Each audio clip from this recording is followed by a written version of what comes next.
हाँ तो दोस्तों, आज देखिए हिंदी का एक ऐसा प्रकरण हम आपके सामने लाए हैं जिसको समझने में अच्छे अच्छे को पसीना जो है छूट जाता है। और आपके यूपी टेट, सुपर टेट और हिंदी वाले अन्य एग्जाम में ये क्वेश्चन, यहाँ से जब क्वेश्चन आता है तो बहुत सारे ऐसे स्टूडेंट हैं जिनको समझने में बहुत सारी समस्याएं होती हैं। तो आइए इस प्रकरण को और सरल बनाया जाता है। तो उस प्रकरण का नाम है काल। हिंदी में जैसे हम लोग पढ़ते हैं काल, काल देखिए हिंदी में 3 प्रकार के होते हैं। हिंदी में काल जो होता है वो 3 प्रकार का होता है। भूतकाल होता है, वर्तमान काल होता है और भविष्य काल होता है। तो आप लोग मेरे वीडियो के लास्ट तक बने रहें। अंत होते होते निश्चित रूप से आपको काल बिल्कुल अच्छे तरीके से समझ में आ जाएगा। तो काल जो है 3 प्रकार के होते हैं, भूतकाल, भविष्य काल और वर्तमान काल। तो सबसे पहले हम लोग पढ़ रहे हैं आज वर्तमान काल।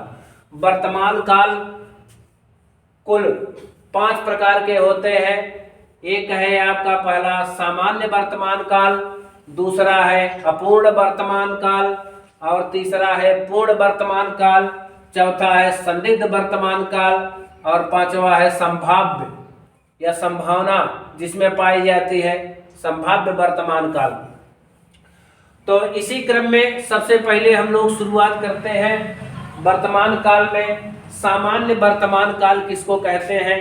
तो दोस्तों, सामान्य वर्तमान काल की मुख्य रूप से पहचान है ऐसा वाक्य, हिंदी का एक ऐसा वाक्य जिसके अंत में ता है, ती है, ते है, ताहू इत्यादि शब्द आते हैं। तो दोस्तों उसमें सामान्य वर्तमान काल होता है।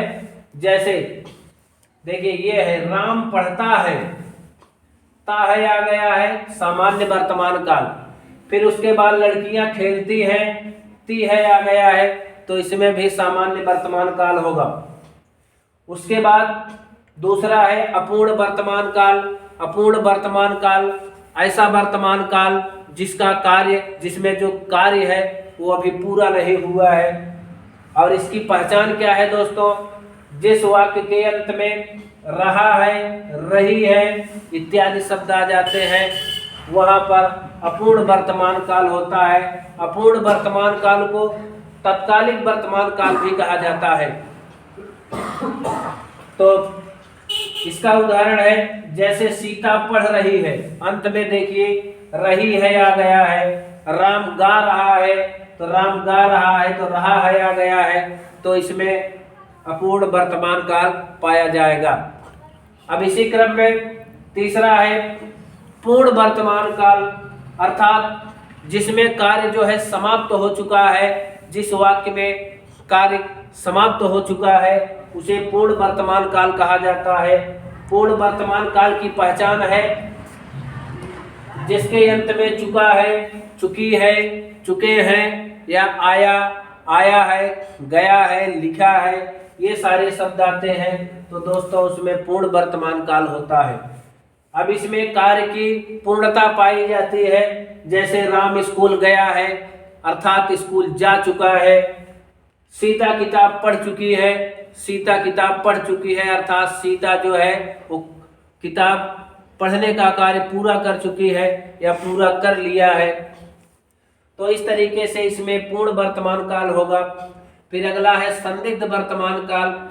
संदिग्ध वर्तमान काल की दोस्तों पहचान है जिस हिंदी वाक्य के अंत में होगा आ जाए या होगी आ जाए, इस तरीके से अगर शब्द आपको दिखाई देते हैं तो उसमें जो है संदिग्ध वर्तमान काल पाया जाता है। संदिग्ध वर्तमान काल का उदाहरण आप लोग देखें, वह स्कूल जाती होगी, मैं आज पढ़ता हूँगा। तो देखिए पढ़ता हूँगा, होगी, अगर ये शब्द अंतिम में आते हैं तो दोस्तों उसमें संदिग्ध वर्तमान काल पाया जाता है। फिर इसी क्रम में हम लोग देखते हैं अगला संभाव्य वर्तमान काल, जिसमें कार्य की संभावना पाई जाती है दोस्तों, उसमें संभाव्य वर्तमान काल होता है। जैसे राधा स्कूल गई हो, राधा पढ़ी हो, वह आया हो, इसमें कार्य की संभावना पाई जाती है। तो इसलिए दोस्तों इसमें जो है संभाव्य वर्तमान काल है। लेकिन इसको और अच्छे तरीके से समझने के लिए कम समय में हमने आपके लिए एक जहर ट्रिक बनाई है। उस ट्रिक को देखें आप लोग।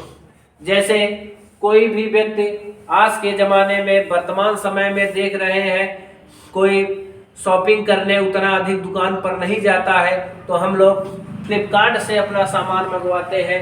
तो यहाँ पर देखिए हमने लिखा है फ्लिपकार्ट से सामान रोज आता है। तो फ्लिपकार्ट से सामान मतलब हो गया, इसमें सामान्य वर्तमान की पहचान है जिसके अंत में ता है आता है, ती है आता है, ते है आता है, उसमें सामान्य वर्तमान होता है। अब दूसरा है अपूर्णा नाम की एक लड़की है, अभी पढ़ रही है। अपूर्णा नाम की एक लड़की है, अभी पढ़ रही है। तो अपूर्णा अभी पढ़ रही है, तो अपूर्णा से हो गया अपूर्ण वर्तमान काल। अपूर्ण वर्तमान काल की पहचान है दोस्तों जिसके अंत में रहा है, रही है, रहे हैं इत्यादि आता है, उसमें अपूर्ण वर्तमान काल पाया जाता है। इसी तरीके से राम कार्य पूर्ण कर चुका है, तो राम कार्य पूर्ण कर चुका है। तो दोस्तों ये जो पूर्ण शब्द आया है, पूर्ण से यह पता लगता है कि वर्तमान काल का एक प्रकार है पूर्ण। पूर्ण से हो गया पूर्ण वर्तमान काल। पूर्ण वर्तमान काल की पहचान है जिसके अंत में चुका है आ जाता है, वो पूर्ण वर्तमान काल कहलाता है। इसी तरीके से संभावना नाम की एक लड़की है जो स्कूल गई है, तो संभावना से हो गया दोस्तों संभाव्य वर्तमान काल। संभाव्य वर्तमान काल की पहचान है स्कूल गई है अर्थात स्कूल जा चुकी है। जब अंत में गई है या चुकी है, चुका है, ये सारे शब्द आते हैं तो उसमें संभाव्य वर्तमान काल होता है। संदिग्ध, अब अंतिम वाला है, संदिग्ध नाम का एक लड़का है जो अभी पढ़ता होगा।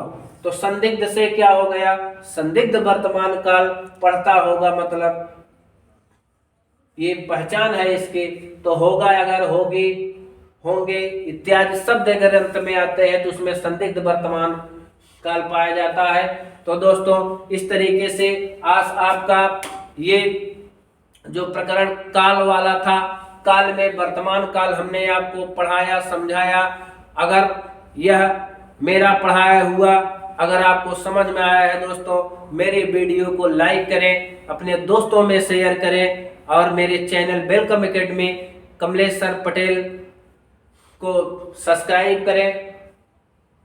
आप निश्चित रूप से यहाँ पर आप देख लीजिए लिखा है UP TET, super TET, TGT, PGT, ये इन सारे परीक्षाओं में ये क्वेश्चन, यहाँ से क्वेश्चन जरूर आता है। अगर आप लोग इस मेरे वीडियो को लास्ट तक देख लें, एक बार दो बार करके देख लें, तो निश्चित रूप से आपका वर्तमान काल से अगर कोई प्रश्न आता है तो नहीं छूटेगा। अब दोस्तों मेरे अगले वीडियो का आप इंतजार करें। धन्यवाद।